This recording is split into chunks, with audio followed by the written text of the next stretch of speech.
नेता प्रतिपक्ष जयराम ठाकुर ने कहा कि पावर कॉरपोरेशन के चीफ इंजीनियर स्वर्गीय श्री विमल नेगी जी के मामले में हुई एफआईआर में एक अधिकारी का नाम तक नहीं डाला गया। आखिर सरकार किसे बचाना चाहती है? परिवार से हम भी मिले थे, उनकी स्पष्ट मांग थी कि पूरी मामले की सीबीआई जांच करे। इम्पोर्टेंट इशू इससे ज्यादा नहीं हो सकता है। माननीय अध्यक्ष जी ने मुझे इजाजत दी है बोलने के लिए, मुझे बोलने दीजिए प्लीज। अध्यक्ष महोदय, जो हमने नियम 67 के अंतर्गत जो मैंने तो प्रस्ताव का जो रेफरेंस है वो दे दी है, पर स्टिल ही वांट्स टू उसके संदर्भ में हम 2-3 चीजों को लेकर के अपनी बात कहना चाहेंगे। जो ब्रीफ स्टेटमेंट मेरा उसमें बहुत संक्षिप्त रूप से कहने का विषय है।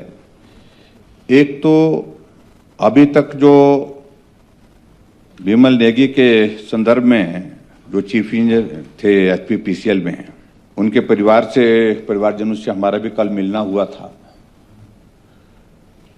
और संवेदनाएं व्यक्त करने के लिए हम सब लोग वहां पर गए भी थे। उनका उस वक्त जो आग्रह एक ही बात को लेकर के था कि प्रमुख रूप से इसमें एक तो सीबीआई की जांच हो, पहली बात, और दूसरी बात जो सरकार ने उस वक्त तक के फैसला लिया था अधिकारियों को वहां से स्थानांतरित करने का, वो पर्याप्त नहीं है, काफी नहीं है। उनके खिलाफ एफआईआर दर्ज करने के साथ साथ में उनके खिलाफ जो है वो उनका सस्पेंशन होना चाहिए। बाद में जो हमको जानकारी मिली है कि उसमें सस्पेंशन जो देशराज करके जो है वहां पर जो डायरेक्टर थे उनका सस्पेंशन तो किया गया है, और उसी के साथ साथ में बाकी लोगों के खिलाफ, जो बाकी अधिकारियों के खिलाफ जो कार्रवाई करने की जो बात कही गई थी, अभी तक वो शायद कार्रवाई नहीं है। लेकिन मैं आज अखबार में पढ़ रहा था कि उसमें एक चीज कही गई है कि जो अधिकारी आईएएस ऑफिसर है मिस्टर मीणा, उनको भी सस्पेंड किया गया। मुझे मालूम नहीं है सच्चाई है कि नहीं है, लेकिन अभी तक जो जानकारी हमारे पास जो है वो सिर्फ डायरेक्टर जो थे ये देशराज, उनको ही सस्पेंड किया। एक तो हम जानना चाहते हैं कि इस सारी चीज को लेकर के अभी तक का स्टेटस क्या है।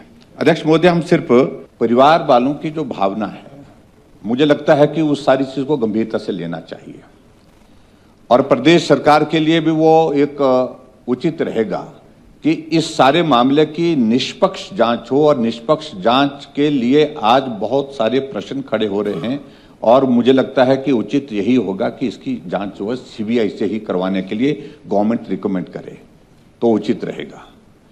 क्योंकि एचपीपीसीएल की जो वर्किंग रही है उसमें शुरू से बहुत सारे, चाहे वो प्रोजेक्ट शोंगटोंग का है, चाहे वो प्रोजेक्ट पेखूवाला का है, उन पर बहुत सारे प्रश्न हैं, और जिन प्रश्नों की चर्चा चौक चौराहे पर है, और ऐसी सूरत में इस मामले को इन्हीं सारी चीजों से जोड़ा जा रहा है कि अत्यधिक दबाव था काम के साथ साथ में जो कहा जा रहा था वो नहीं किया जाता था, तो बहुत ज्यादा उनको जलील किया जाता था, परेशान किया जाता था।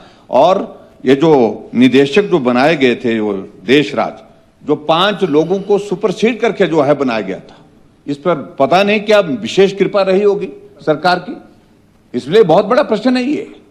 इस मामले को बहुत हल्के में नहीं लेना चाहिए, सरकार को गंभीरता से लेना चाहिए। और मैं समझता हूं कि आज ही मुख्यमंत्री जी इस माननीय सदन में, क्योंकि सदन चला है, तो इस वक्त आप कह दें कि सीबीआई से इसकी जांच कराएंगे हम, और सीबीआई से जांच होती है तो मुझे लगता है परिवारजन भी जो है वो काफी हद तक उस सारी चीज से वो संतुष्ट होंगे, और उनके फिर एक इन्वेस्टिगेशन की एक प्रोसेस शुरू होगी, और उसके बाद तो सारे फैक्ट सामने आएंगे।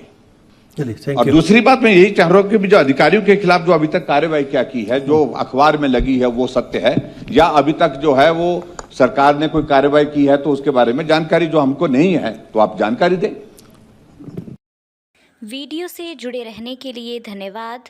हमारे चैनल को सब्सक्राइब कीजिए अभी।